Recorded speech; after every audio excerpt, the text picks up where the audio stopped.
Skelbėme 6-ojo nacionalinio Petro Vyšniausko saksofonų konkurso festivalio Jazz, Pop, Rock, Fusion kategorijos perklausų pradžią. Konkurso dalyvius vertins kompetitinga ekspertų komisija.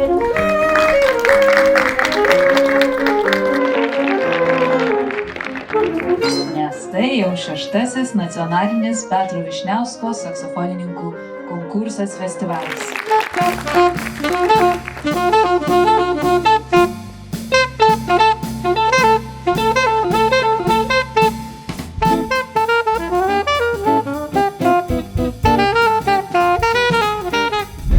Mano pradžia čia yra Plungėje ir kai atvykstu į Plungėje, visada galvoju, o kaip čia bus toliau. Ir esu labai laimingas, kad ponas Matulis pasiūlė rengti šitą konkursą. Tai buvo prieš 10 metų, 2015 metai. Ir tai jau tampa istorija, perspektyvą aš matau labai šviesią. Yra daug jaunų žmonių, norinčių groti šito instrumentu. Tikrai matau šviesią ateitį.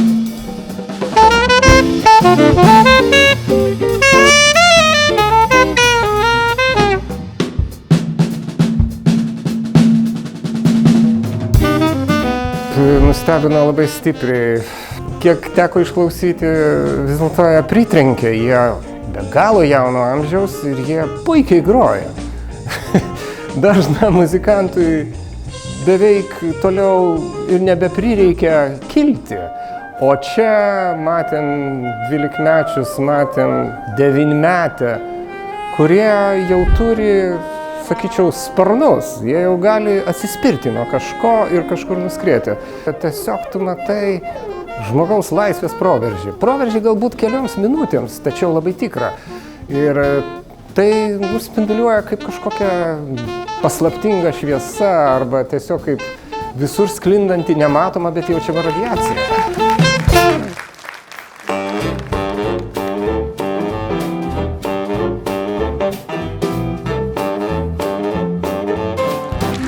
Labai yra smagu atvykti į Plungę. Iš tikrųjų labai džiugu už aktyvią bendruomenę ir visada čia atvykus atrandam profesionalius renginius, profesionalų požiūrį ir čia atvykus į šitą festivalį, konkursą yra mums šventė. Ir tikrai linkiu šitam festivaliui augti, nes kasykį atrandam vis kažką naujo, pažiūrim į kolegas, kaip kas groja, kas komplikuoja, finaliniai koncertai ir paskaitos. Žodžiu, viskas labai patinka ir tikrai džiaugiamės ir linkim klestėti. Valio.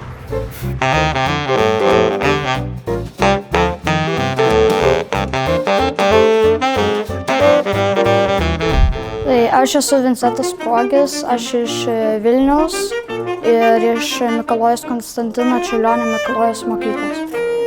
Jaučiuosi gerai, jaučiu daugiau reikėtų pasiruošti, bet gavosi taip gavosi. Tiesiog reikia pasitikėti savimi ir viskas išeis. Miestas yra stipriai atsigavęs. Plungė turi didelę senas kultūrinės tradicijas.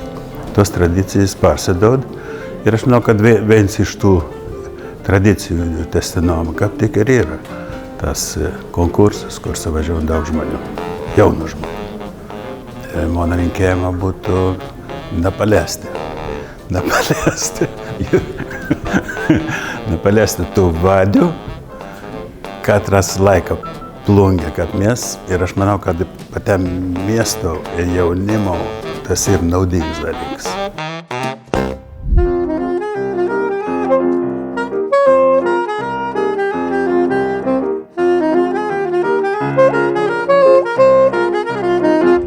Dalyvių repertuaras tikrai įvairus, kas liečia džiazo muziką, tai buvo ir ankstesnio laikmečio džiazo kūrinių, ir modernesnio, ir šių laikų. Įkvepia grįžus namo pasiimti instrumentą ir eiti tiesiog pamuzikuoti pačiam ir tai įtakoja visus, aš manau. Kadangi šis konkursas tikrai yra unikalus Lietuvoje, palinkėčiau jam toliau gyvuoti, plėstis, visko, ko galima palinkėti konkursui geriausio, to ir linkiu.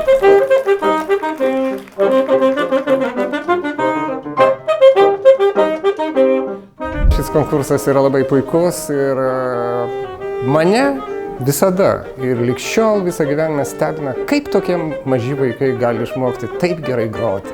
Palinkėčiau ir toliau Plungei išlaikyti tokią pačių stipriausių Lietuvos saksofonistų aurą, ką jį turi jau labai seniai ir tai rodo vien jau toksai super Lietuvos kultūros fenomenas kaip Petras Vyšniauskas. Tai visam tam reiškiniui linkiu pačios didžiausios sėkmės.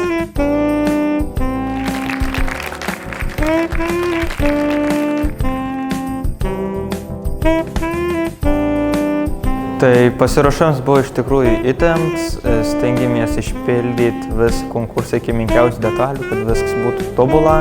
Ir iš tikrųjų šias metas konkursas pritraukė labai daug dalyvių, to labai džiaugiamės, tikimės, kad visi bus laimėtojai.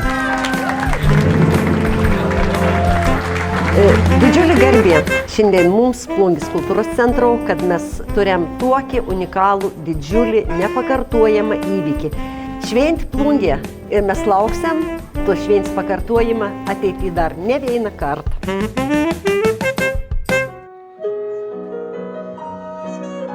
Tai nėra kažkoks labai sudėtingas darbas, bet šį kartą, kadangi įsivėlė ir Peras Giuntas, kurio labai laukiu, ir man atrodo, kad regionai labai svarbu turėti tokius didelius grand renginius, į kuriuos jau net nebetelp žmonės ir taip nori važiuoti. Tame vertė ir matau gal Vyšniausko konkursą apskritai, kad suvažiuoja čia ir pamato, kad čia yra labai daug stipraus potencialo skleistis ir būti, ir ne tik kažkur sostiniai turbūt šitaip. O galime mes čia irgi pasidaryti kažką labai grand. Tiems saksofonistam, kad ir toliau va taip varžytis, o plungiškiui, kad ateiti dažniau į šitokius renginius ir į tas konkursinės programas, nes jos labai kietos būna.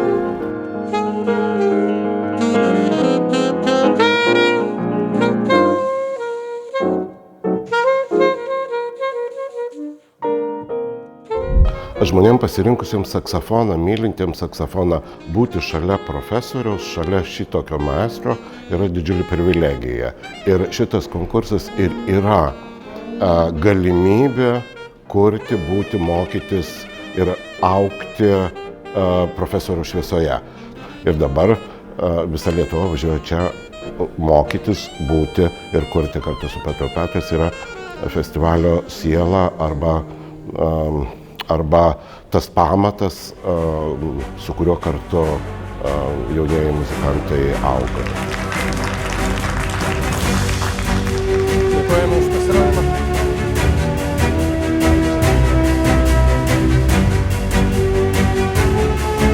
Labai svarbu, kad šitas konkursas pirmiausiai būtų augimo mokykla.